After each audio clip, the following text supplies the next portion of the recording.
प्रिया की नई नई शादी हुई थी। राहुल से शादी करके वह बहुत खुश थी। राहुल एक सुलझा हुआ इंसान था और अपने परिवार के साथ मिलकर रहता था। प्रिया का ससुराल भी अच्छा था, पर प्रिया की एक आदत थी, वह अपनी माँ श्रीमती शर्मा से हर छोटी बड़ी बात साझा करती थी। दिन भर घर में जो भी होता, सुबह नाश्ते से लेकर रात के खाने तक, सास ससुर की कोई बात या राहुल के साथ हुई कोई नोकझोंक, सब कुछ बिना किसी फिल्टर के वह अपनी माँ को फोन करके बता देती थी। श्रीमती शर्मा अपनी बेटी से बहुत प्यार करती थी, लेकिन इस प्यार में थोड़ी दखलंदाजी भी थी। जैसे ही प्रिया उन्हें कोई बात बताती, श्रीमती शर्मा तुरंत अपनी राय देती। तुम्हारी सास ने ऐसे क्यों कहा? तुम्हें वैसा जवाब देना चाहिए था, या राहुल को तुम्हें ऐसे नहीं बोलना चाहिए था। तुम तो मेरी लाडली हो। कभी कभी तो वह सीधे राहुल या समधन जी को फोन करके प्रिया की तरफ से शिकायत कर देती थी, यह सोचे बिना कि इसका अंजाम क्या होगा। धीरे धीरे प्रिया का घर, जो खुशियों से भरा होना चाहिए था, एक युद्ध का मैदान बनने लगा। छोटी छोटी बातें भी बड़ी लड़ाइयों में बदल जाती थी। राहुल को यह सब बहुत अजीब लगता था।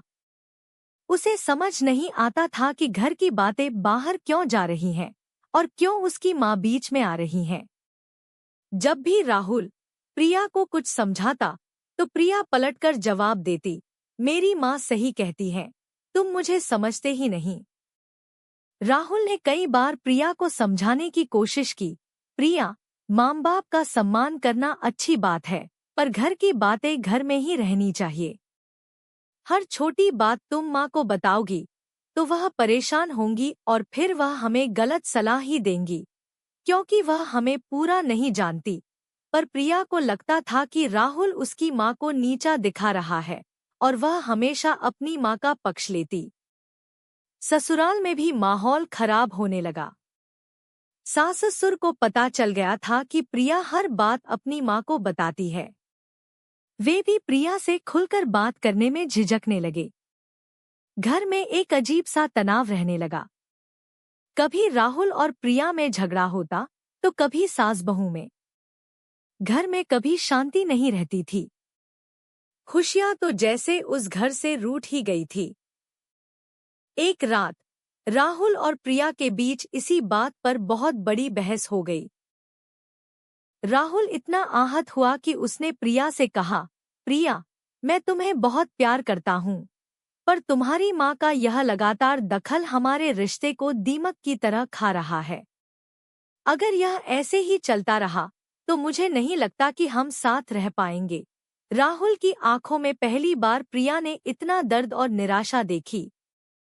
इस बात ने प्रिया को अंदर तक झकझोर दिया। उसने पूरी रात रोकर बिताई, सिर्फ यह सोचने में कि कहाँ गलती हो रही है। अगले दिन प्रिया ने एक गहरी सांस ली और अपनी एक पुरानी सहेली से बात की, जिसकी शादीशुदा जिंदगी बहुत खुशहाल थी।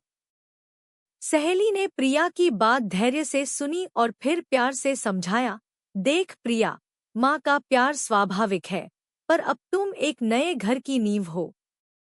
तुम्हें अपने घर के नियम खुद बनाने होंगे और अपनी समस्याओं को अपने पति के साथ मिलकर सुलझाना होगा। हर बात बाहर बताने से समस्याएं सुलझती नहीं, बल्कि और उलझ जाती हैं। इस बात ने प्रिया की आंखें खोल दी। उसे एहसास हुआ कि उसकी माँ का प्यार, जो वह हमेशा उसकी ढाल समझती थी, अनजाने में उसके अपने घर को कमजोर कर रहा था। उसे समझ आया कि अब उसे अपने रिश्ते की डोर खुद संभालनी होगी। सबसे पहले प्रिया ने हिम्मत जुटाई और अपनी माँ श्रीमती शर्मा से बात की। उसने बहुत सम्मान के साथ पर दृढ़ता से कहा, माँ, मैं आपसे बहुत प्यार करती हूँ, पर मेरा और राहुल का घर अब मेरा अपना घर है। इसकी छोटी मोटी बातें अब हम दोनों मिलकर सुलझाएंगे। मुझे आपकी सलाह हमेशा चाहिए होगी, पर अब मैं आपसे घर की हर छोटी बात शेयर नहीं कर पाऊंगी, क्योंकि इससे घर में बेवजह की परेशानियां बढ़ रही हैं। श्रीमती शर्मा को पहले तो थोड़ा बुरा लगा, पर जब प्रिया ने उन्हें प्यार से समझाया और अपने रिश्ते की अहमियत बताई, तो वे भी समझ गईं।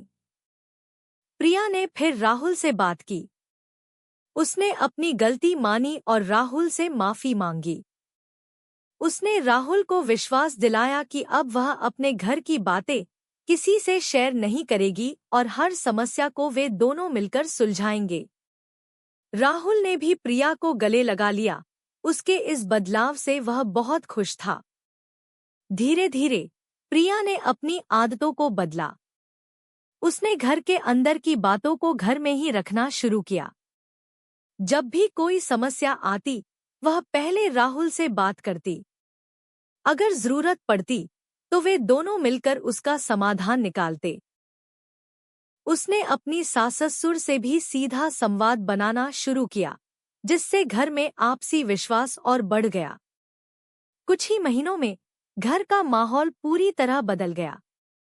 झगड़े कम हो गए, हंसी खुशी लौट आई। राहुल और प्रिया का रिश्ता पहले से ज्यादा मजबूत हो गया। श्रीमती शर्मा ने भी दूर से ही अपनी बेटी के खुशहाल घर को देखा और समझ गई कि उन्होंने सही फैसला लिया था। अब उनका प्यार दखलंदाजी नहीं, बल्कि आशीर्वाद बन गया था। प्रिया का घर अब सच में उसका अपना घर था, खुशियों से भरा और सुकून से लबालब। तो दोस्तों, यह कहानी हमें सिखाती है कि नए रिश्तों की बागडोर हमें खुद संभालनी पड़ती है। माता पिता का आशीर्वाद अनमोल होता है, पर रिश्तों में सीमाएं तय करना भी उतना ही जरूरी है। आपसी विश्वास और समझदारी से ही घर में सुख शांति बनी रहती है।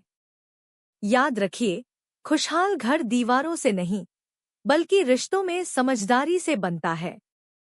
अगर आपको यह कहानी पसंद आई और इससे कोई सीख मिली, तो कृपया इस वीडियो को लाइक करें, अपने दोस्तों और परिवार के साथ शेयर करें और हमारे चैनल को सब्सक्राइब करना बिल्कुल न भूलें। हमें कमेंट्स में बताएं कि आप इस कहानी के बारे में क्या सोचते हैं। आपके समर्थन के लिए धन्यवाद।